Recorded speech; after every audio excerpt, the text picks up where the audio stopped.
we are talking about Grover Cleveland. When Americans remember him, it is mostly because he makes writing presidential timelines difficult. Cleveland was the nation's 22nd president, and also its 24th. He remains the only U.S. president to date whose second term did not immediately follow the first. Cleveland is also notable because of his personal life, and because he held office during one of the country's worst economic crises. Stephen Grover Cleveland was born in the northeastern state of New Jersey and grew up mostly in New York. He was a middle child in a family of 9 children. His father was a minister, and the family did not have much money. As a result, Cleveland had little formal education. He was one of the few presidents who did not go to college. But he was able to become a lawyer. He earned enough money and developed a good professional image. In time, he became a sheriff, a mayor, and the governor of the state of New York. In his early life, Cleveland did not marry and have children. Instead, he had many friends, with whom he enjoyed hunting, fishing, and eating and drinking in restaurants. But Cleveland did have a relationship with a widow named Maria Halpin. She became pregnant and said Cleveland was the baby's father. Cleveland said he was not sure if he was. However, he gave the child some financial support, the name of one of his closest friends, and his own family name. The child was called Oscar Folsom Cleveland. Shortly after the boy was born, his mother was sent to an institution for the mentally unstable. Doctors quickly confirmed that her mental health was fine, but her son was taken from her and raised by another family. The story about Halpin and the child became an issue in the election of 1884. The Democratic Party had nominated Cleveland as their candidate for president. In general, voters liked his message of limiting federal spending, reducing the power of wealthy interests, and stopping political corruption. Some called him Grover the Good. But Cleveland's opponents said his history with Maria Halpin showed that he was an immoral man. At anti-Cleveland rallies, Republicans chanted, "Ma, Ma, where's my pa?" Pa is another word for father. But Cleveland did not comment much on the matter. His defenders said Cleveland's honesty as a public official was more important than his bad judgment as a private citizen. Voters seemed to agree. Cleveland narrowly won the election. His supporters answered the Republicans' chants of "Where's my pa?" by saying, "Gone to the White House, ha, ha, ha." Grover Cleveland's presidency was unusual because he did not want to use the office to propose laws. Instead, he mostly aimed to keep the federal government operating efficiently.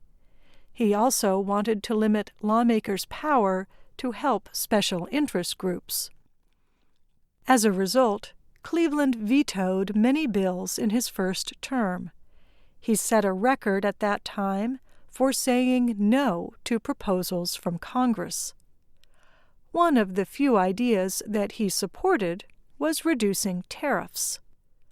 Many of his fellow Democrats liked that idea too, but a number of Republicans did not. In the next election, their candidate, Benjamin Harrison, defeated Cleveland. Cleveland returned to being a lawyer in New York. In 1892, Cleveland was chosen to run against Benjamin Harrison again. The tariff issue returned. The Republicans' protective tariffs had hurt some industries, and voters answered this time by voting Harrison out of office. Cleveland returned to the White House, but this time he was not alone.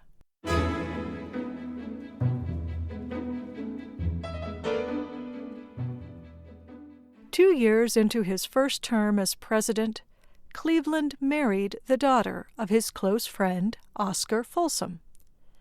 The bride's name was Frances Folsom. She was 21 years old at the time. The president was 49. Cleveland was not the first president to get married while in office, but he was the first one to be married in the White House.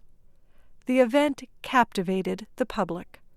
What's more, Americans adored the new First Lady.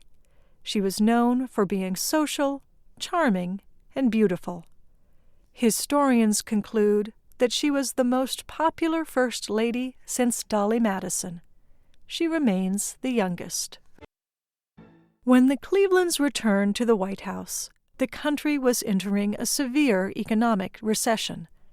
Some of the country's biggest businesses were failing, including a railroad and many banks.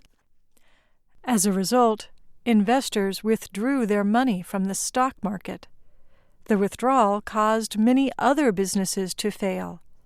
This series of events is known as the Panic of 1893. Soon, more and more Americans were out of work. Many could not afford houses or food. Some begged President Cleveland to intervene, but he declined. He did not think it was the role of the federal government to create jobs in order to reverse the Depression. However, Cleveland did use the power of the federal government to intervene during a famous labor strike. In that event, workers in Chicago who helped keep the trains operating walked out of their jobs. They were protesting a major decrease in their pay that did not include a decrease in their living expenses. Since the owner of the company also controlled the price of housing and food, workers appealed to him to treat them more fairly. But the company owner refused even to meet with the workers. Soon, the workers' boycott grew. Workers at other rail yards stopped working. Farmers could not get their goods to market, and others could not get the supplies they needed.